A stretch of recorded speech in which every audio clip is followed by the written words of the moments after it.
दोस्तों आज की सबसे पहली और बड़ी खबर। जैक ने 10वीं और 12वीं प्रैक्टिकल परीक्षाओं की तिथि किया घोषित। झारखंड एकेडमिक काउंसिल यानी जैक ने 10वीं और 12वीं प्रैक्टिकल की तिथि घोषित कर दी है। आपदा प्रबंधन विभाग की अनुमति मिलने के बाद झारखंड बोर्ड ने मैट्रिक और इंटर की प्रैक्टिकल परीक्षाओं की तारीख जारी की है। प्रैक्टिकल की परीक्षाएं 23 जुलाई 2021 से 26 जुलाई 2021 तक चलेंगी। बिरसा मुंडा एयरपोर्ट के टर्मिनल में लगी आग से लोगों में अफरा तफरी।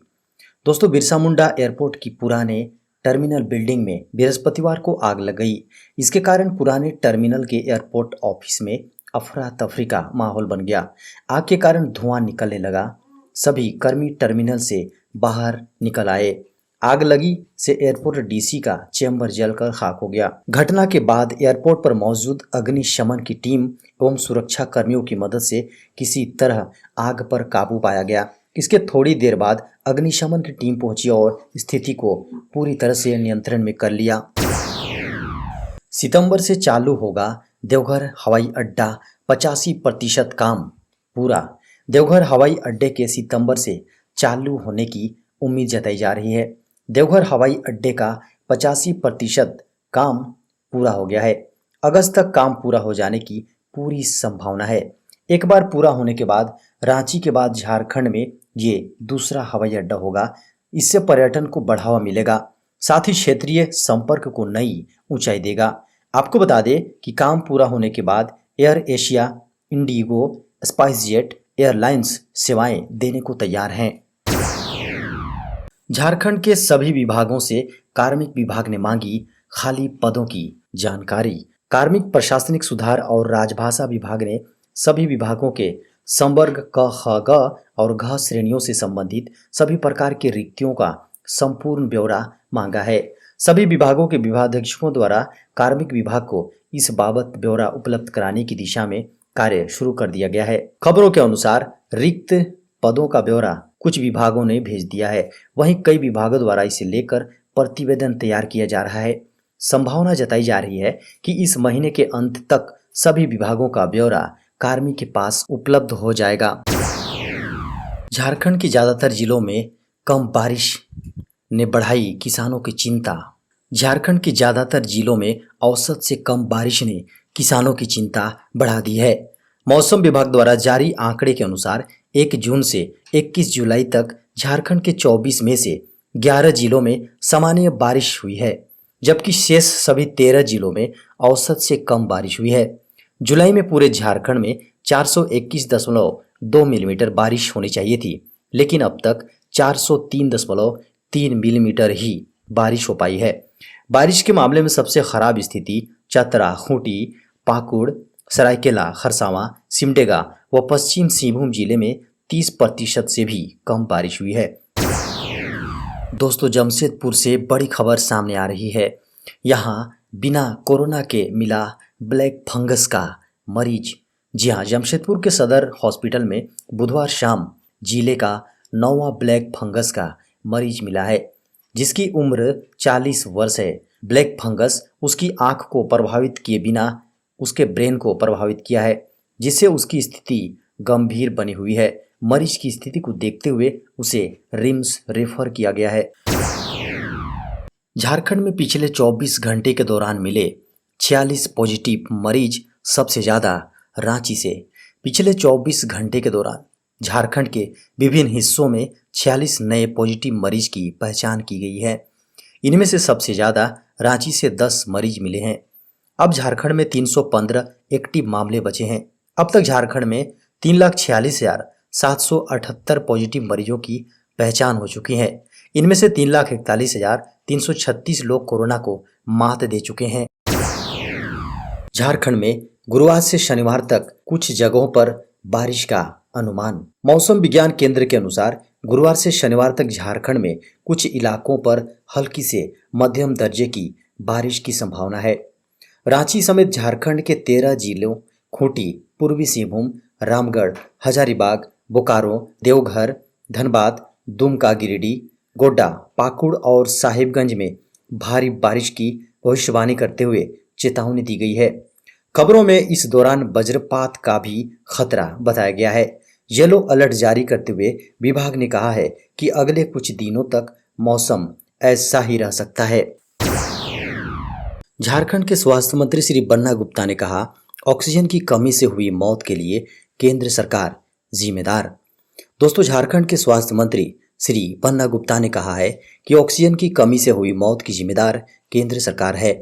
उन्होंने बुधवार को कहा कि कोरोना की दूसरी लहर में ऑक्सीजन की कमी से इसलिए मौतें हुई क्योंकि केंद्र सरकार ने ऑक्सीजन निर्यात 700% तक बढ़ा दिया था। सरकार ने ऑक्सीजन ट्रांसपोर्ट करने वाले टैंकरों की व्यवस्था नहीं की। इसके अलावा हॉस्पिटलों में ऑक्सीजन प्लांट लगाने से कोई सक्रियता भी नहीं दिखाई गई। स्वास्थ्य राज्य मंत्री भारती परवीन पवार ने कहा है कि कोविड-19 महामारी की दूसरी लहर के दौरान किसी भी राज्य या केंद्र शासित प्रदेश से ऑक्सीजन के अभाव में किसी भी मरीज की मौत की खबर नहीं मिली है। रेलवे में बेहतर कनेक्टिविटी को लेकर रेल मंत्री से मिले सांसद संजय सेठ। सांसद श्री संजय सेठ ने रांची में रेल कनेक्टिविटी को और बेहतर बनाने के लिए केंद्रीय रेल मंत्री श्री अश्विनी वैष्णव से नई दिल्ली में भेंट की। मुलाकात के दौरान श्री सेठ ने केंद्रीय मंत्री को एक आग्रह पत्र भी सौंपा। वहीं श्री सेठ ने लोहरदगा टोरी रेल लाइन से ट्रेन परिचालन शुरू करने का आग्रह किया है। विशेष रूप से राजधानी एक्सप्रेस, शताब्दी या गरीब रथ को सप्ताह में 3 दिन इसी रूट से चलाने का आग्रह किया है। साथ ही लबरा रांची मुख्य पथ पर रेलवे फाटक के समीप ओवरब्रिज निर्माण। इसके अतिरिक्त उन्होंने रांची से लखनऊ हरिद्वार के लिए ट्रेन परिचालन शुरू करने का भी आग्रह किया है। चांडिल क्षेत्र में रेल सुविधाओं के विस्तार, टाटा बरकाकाना पैसेंजर के पुनः परिचालन शुरू करने और चांडिल में रेलवे द्वारा बनाए जा रहे बाईपास पर भी उन्होंने चर्चा की। धनबाद के दीक्षांत समारोह में वर्चुअल माध्यम से शामिल हुए मुख्यमंत्री हेमंत सोरेन। मुख्यमंत्री हेमंत सोरेन के द्वारा धनबाद स्थित विनोद बिहारी महतो कोयलांचल विश्वविद्यालय के प्रथम दीक्षांत समारोह में वर्चुअल माध्यम से शामिल होकर छात्र छात्राओं को संबोधित किया। उनको पढ़ने के लिए हर उपयुक्त मदद की जाएगी। मुख्यमंत्री ने कहा, शिक्षा के क्षेत्र में नई पीढ़ी को अवसर दिया जाएगा। मुख्यमंत्री हेमंत सोरेन के द्वारा छात्र छात्रा को प्रोत्साहन दिया गया। उन्होंने कहा, कोयलांचल सिर्फ लोहा और कोयला के लिए नहीं बल्कि शिक्षा के लिए भी जाना जाएगा। सभी कुलपतियों के साथ शिक्षा की कार्य योजना पर चर्चा जल्द होगी, जिससे आपको शिक्षा में मदद मिलेगी। सावन में श्रद्धालुओं के लिए नहीं खुलेगा बाबा बैद्यनाथ धाम मंदिर।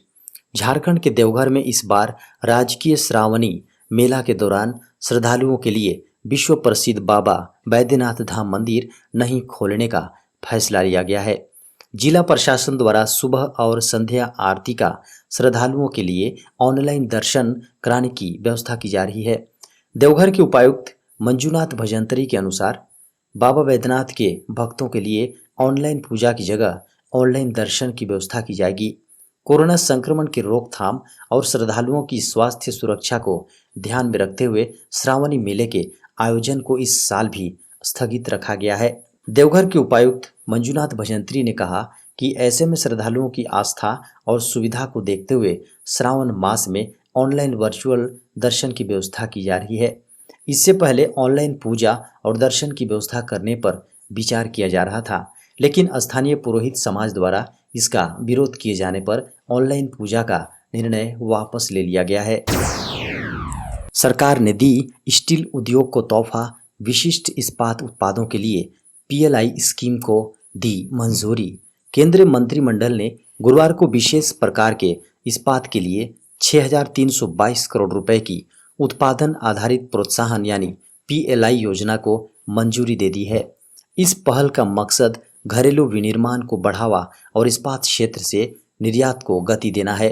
सूचना और प्रसारण मंत्री अनुराग ठाकुर ने मंत्रिमंडल की बैठक के बाद कहा कि पीएलआई योजना के तहत 6,322 करोड़ रुपए का प्रोत्साहन 5 साल की अवधि के दौरान दिया जाएगा। इससे 5.25 लाख रोजगार सृजित होंगे। उन्होंने कहा कि इससे विनिर्माण को बढ़ावा मिलेगा और आयात में कमी आएगी। भारत में कोरोना के अधिकांश नए मामलों का कारण बन रहा delta variant. Indian SARS CoV-2 genomics consortium के अनुसार हाल में देश के अलग अलग हिस्सों से लिए गए सैंपल की जीनोम सीक्वेंसिंग से पता चला है कि डेल्टा वेरिएंट संक्रमण के लिए लगातार जिम्मेदार बना हुआ है। कोरोना वायरस के लगातार जो केस बढ़ रहे हैं उसके लिए यही वायरस पूरी तरह जिम्मेदार है।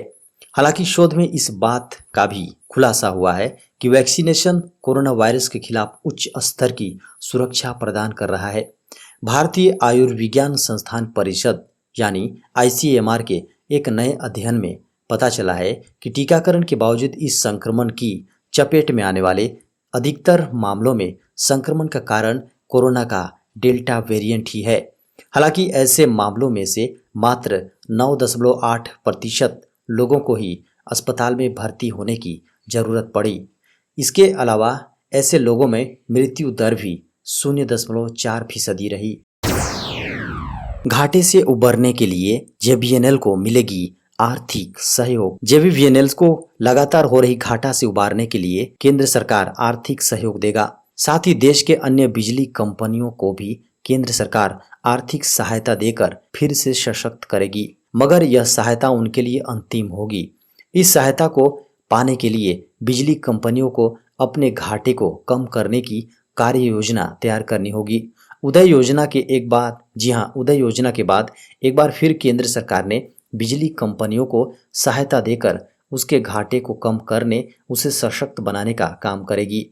झारखंड के राज्यसभा सांसद महेश पोद्दार द्वारा सदन में उठाए गए सवाल पर विद्युत और नवीकरणीय ऊर्जा मंत्री RK सिंह ने उन्हें जवाब दिया। पोद्दार ने कहा कि उदय योजना के बाद एक बार फिर नरेंद्र मोदी की सरकार देश भर में 2400 घंटे निर्बाध बिजली देने और इसके लिए बिजली वितरण कंपनियों को सशक्त बनाने की योजना लेकर आई है।